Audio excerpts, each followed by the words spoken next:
for the second half of this best two, and Goldie is coming in as their sub. Ooh, interesting. Who is, of course, officially on the roster. You can do this if you're new to Valorant series. Yes, some of the teams have got subs. Not all of the teams, but some of the teams have got official subs on their rosters, and Goldie is subbing in for A-Man, who I kind of think of as sort of, like, he's previously kind of been captain, really, for Qlash, but A-Man's going to step aside, maybe the side coach. So, yeah, we have Goldie, as you can see, on the middle of the left of the screen there, in Qlash and the bans. We speculated, do we see a Yorn ban? It might be that Qlash feel they can adjust something else, notably players here. Let's talk through the bans, though, as they come in. Zenial and Elsu from the sideline. The funny thing is they keep banning out the Zenial, and part of that is they don't want the full-fledged Deathball comp like we saw, right? They don't want the Sephra plus the Teamy plus the Zenial. They'll get rid of one. Opposing them, it'll be again the Arum, again the Lindis. These were two bans that actually didn't make a whole bunch of sense to me the first time through. It's going to be the same comp, it looks like, because the reason why you get rid of the Arum is so that you don't have anyone to help you dive, right? You don't want to stop them from you diving them. And I think that's going to have the same effect where they're going to want to go for the Sephra once more. These are exactly the same bans for both sides. Yeah. So I think we might see a replay, which is not good for the losing team on the right side. You'd think Qlash had a little bit more of a vested interest. There's a shake-up. Sleepy team getting rid of the random Zephyrs. It was pretty effective. Teamy will be first draft, crashed into them.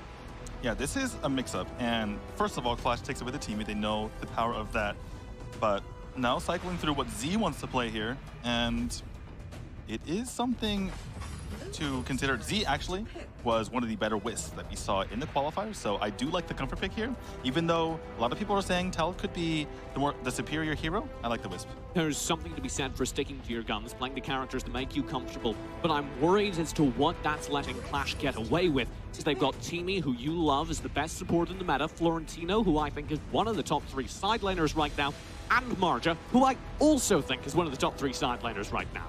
I would have to agree with you. What I'm curious about actually is who is going to play this Florentino. We have Sky, we have Goldie. And what do you think about that actually? I'd say Goldie. They probably brought him in with the intention of picking him up, and then Sky goes back to an ADC as the final draft. I just find it funny that if that's the case, then why did they pick that and then decide to flip it at the end? Is what I'm curious about. I think that Sky is going to play this Florentino. Well, I'd be excited either way. Violet comes through as the jungle marksman, changing things. Slims as the jungle marksman, changing things up a bit. And Sleepy team pull out a L'Oreal. That's fascinating. This is a bizarre draft thus far. So, Omen, Wisp, crashed L'Oreal, and they need a jungler, and they've hovered 3 different melee frontline junglers. They settle on the most melee frontline of junglers with the Wonder Woman. We've seen this from both sides, by the way. We've seen this from Random, we've seen this from 90.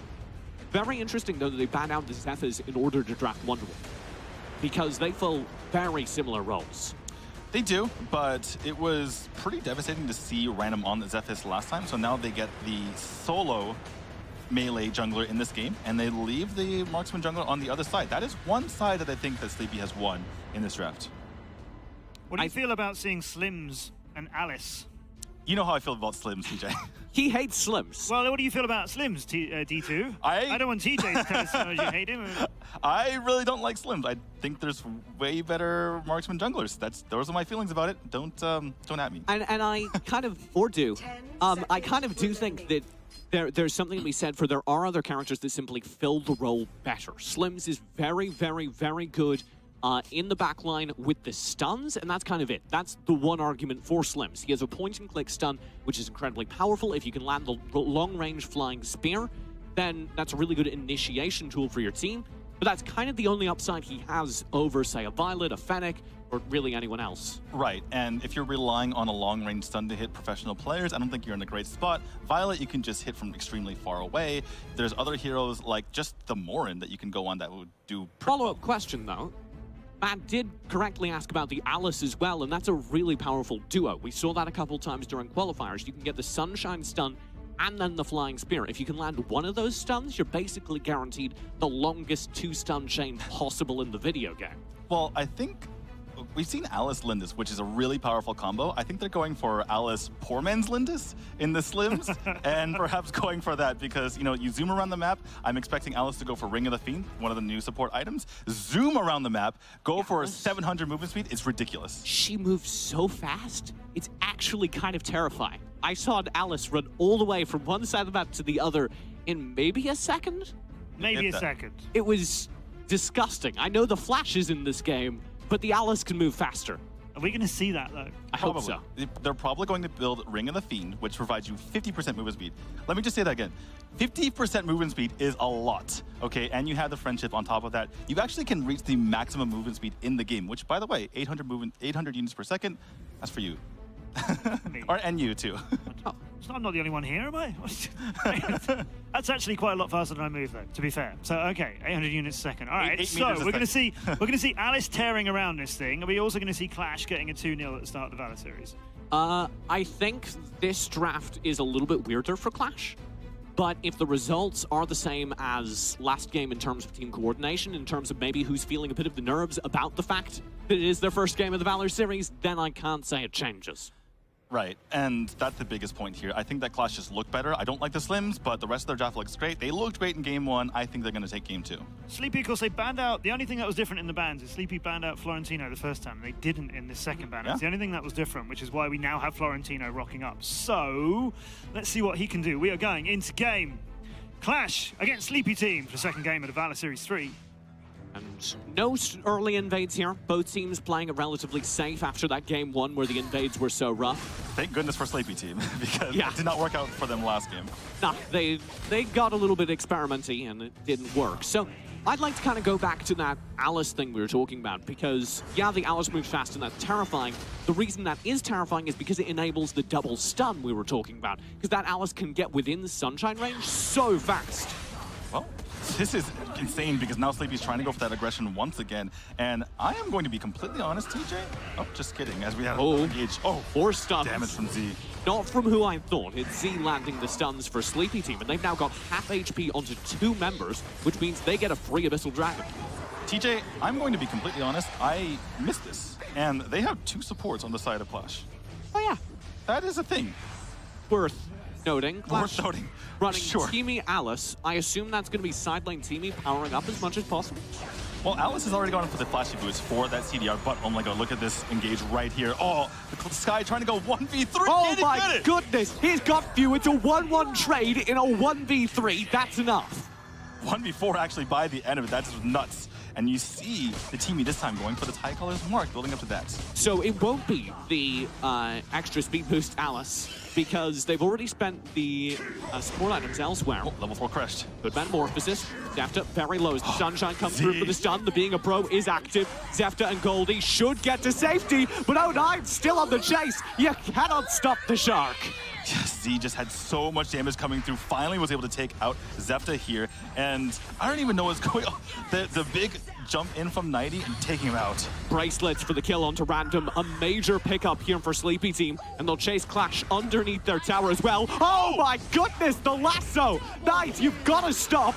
And he will be healed. The Aquatic Shield as well. Goldie should get this kill, but it's very close. They barely are able to take him out here, but O9 in trouble again. We'll get to safety. Shock and awe from Z. Might have just given Zefta enough stuns to allow O9 out.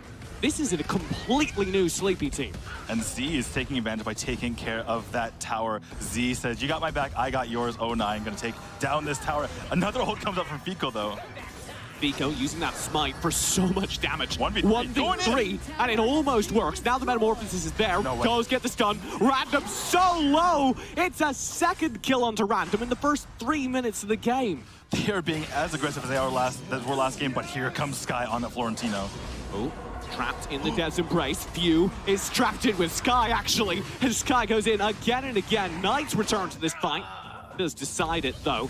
It will be Sleepy Team giving one back over. Finally, they're able to get one back. Excuse me, that was Sleepy Team getting them. So they're going even farther ahead. So hard to tell because they're on the other side of the map, TJ. Yeah, behind the tier 1 tower. No big deal. At 4 minutes, as you do. Yeah, that's exactly what you do there, but you know, they're just holding on to this lead and just completely different from last game. How have Sleepy Team gone from being badly behind to now dominating the map on the first 4 minutes? Well, this Helter-Skelter game has helped them because on the side of Qlash, with that double support, they've had to stay together the entire time, and Sleepy looks like they're taking advantage by picking them apart one by one. 9 will get very aggressive again. Qlash are unable to punish them as the bracelets stun 3. I think that's a big deal, though, to take the Abyssal Dragon, but this is going to get taken easily, and that's because, TJ, I think I figured it out. There's just no way to punish them because Zefta and Mowgli do not provide enough damage from those double support. Yeah, the fact that they've got double support perhaps meaning that they're not able to get the damage on the tankier members who are getting into their jungle. Yeah, and it's just making it so difficult here for Qlash. And I'm looking at Alice's build. What is she even building right now? She's going for major magic damage? Damage, Alice? Yes, it is. And I'm not really sure what she's going for. Obviously, with a Hizzy Fit on the Flashy Boot, she's going to have that much more often to her. But hyper farming random on the Slims has not worked out for them. What about hyper farming the Alice as an idea just to put out there? No, this is not your Saturday scramble, TJ. Okay, because I was playing a ranked game earlier, and we did have a Mage Alice that we were playing into. Were you playing in a professional game? Oh yeah, that was our Bronze 3 EU accounts. Yeah. No, I remember. Oh yeah. Unfortunately, not quite the same level. Sage Golem up for grabs. Will get taken defensively by Random. Metamorphosis through as well. Zefta's caught out. Random as well. There's the shock and awe. Mowgli barely survives. And Sleepy Team win another fight. It's 6 minutes in, Daniel, and they've got the tier 2. And they don't even care about the minions because they have the Metamorphosis, but oh my goodness, there has not been a better description of an ability as shock and awe at that moment because they shocked and they awed and they killed. I don't know that you can turn this round as Qlash. How would you begin? Well, they need to get Slims even more farm than he already is. Even though he has the most farm on the team, they need to continue that. How do you do that, though, if your tier 2s are falling? How do you do that if you can't get access to your jungle? As Sky's in trouble. Florentino in 1v3, cannot make it happen. Does drop Knight low, but the rest of Qlash can't follow through. Sleepy's doing a great job. Oh, the shock and awe again! Z decimates the defenders. 3 kills on respawn for the next 15 seconds. That is a massive shock and awe to their side. That gives them so much room to do whatever they want with the map, TJ. That said, though, there's not even objectives for them to take. This is just domination I was not expecting. Z went ahead and picked the Wisp over the Telenas. We doubted them then. I do not doubt them anymore.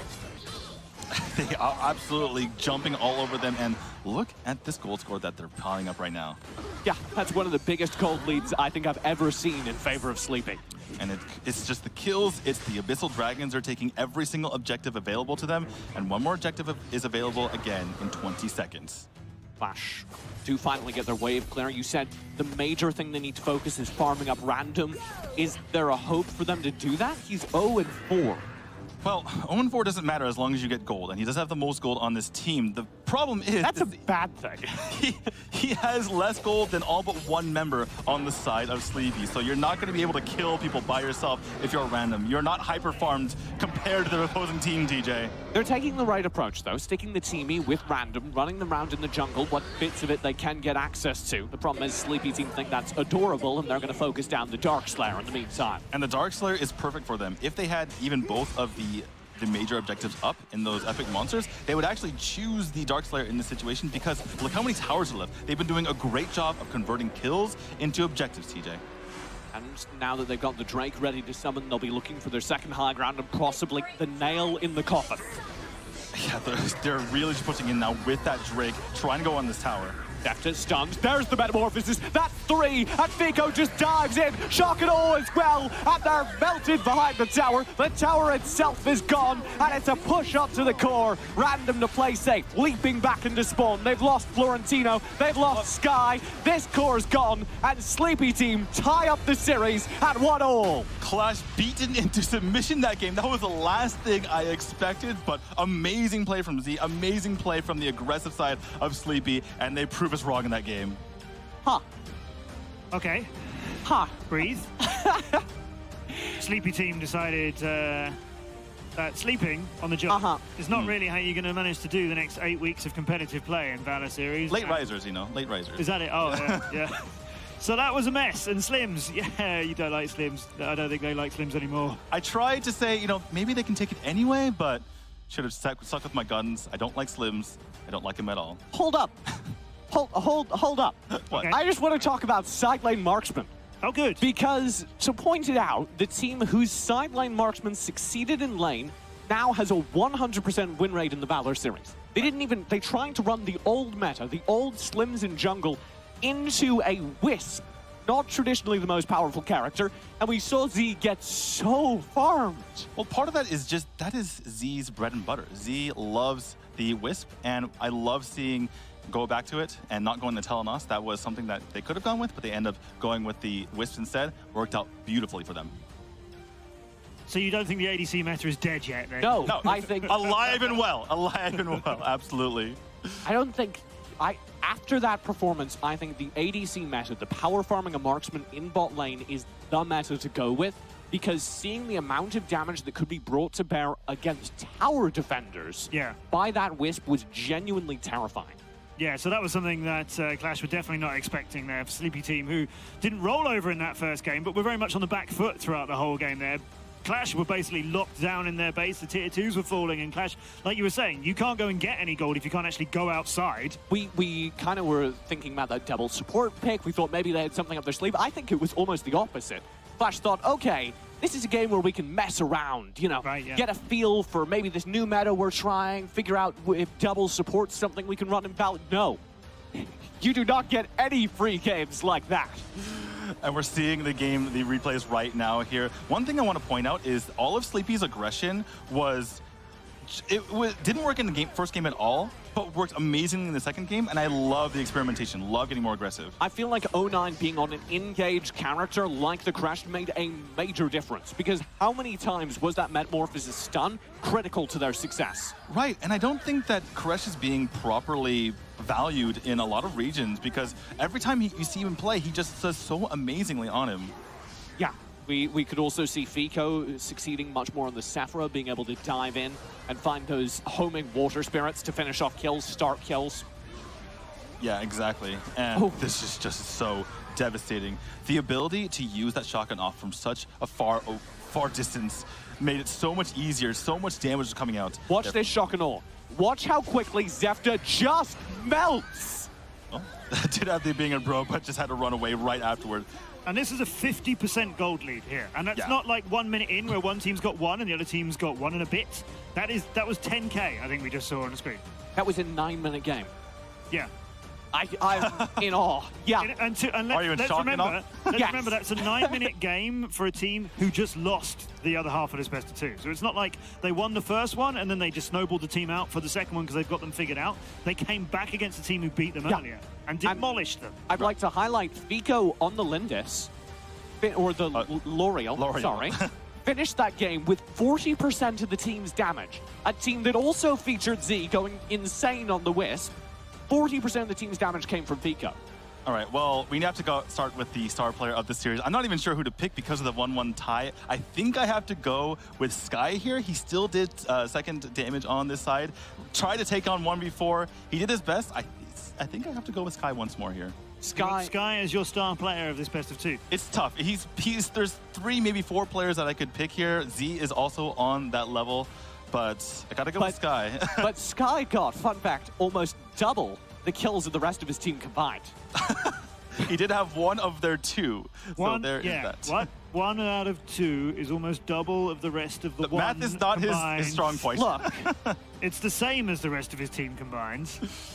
Yeah, that's right. Yep. Words and math are difficult. No. We've got this covered. You know what you're doing. You know what you're doing. So that